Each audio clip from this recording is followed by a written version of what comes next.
By the end of Singapore's ASEAN chairmanship, we'll be seeing a more stable regional security architecture where confidence building will become much of a greater norm.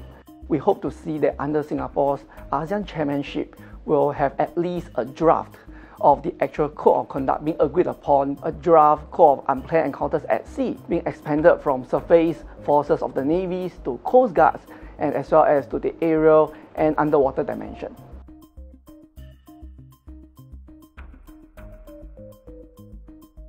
First of all, it's volatile, it is uncertain, it is complex, and it's ambiguous. We are looking at the modern era of naval warfare.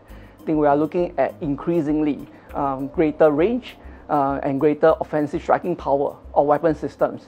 We see a sort of very widespread military and coast guard build-up around and in the South China Sea. These forces, they interact on a daily basis, so the risk of these contact between these forces cannot be discounted.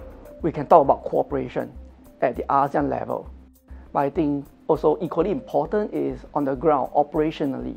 Those forces operating on the day-to-day basis, they have to be very, very cautious about what they do. Their one action could potentially have ramifications on regional stabilities when it comes to access to sea lines of communication in the South China Sea, as well as the flow of trade in the region.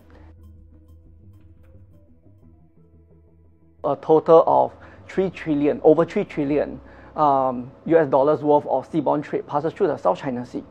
And you look at Singapore's exports through the South China Sea stands at more than US dollars 210 billion. And you compare this with Singapore's total GDP last year, it stands at 297 billion US dollar, which highlights the importance of seaborne trade and commerce to Singapore. Singapore has always been an advocate for rules-based international order. Singapore isn't a claimant country in the South China Sea, which gives it somewhat of a neutral position to push for this confidence-building agenda as an ASEAN chairman. Singapore has always followed a consistent principle, foreign policy, as well as making hard-nosed regional security calculations.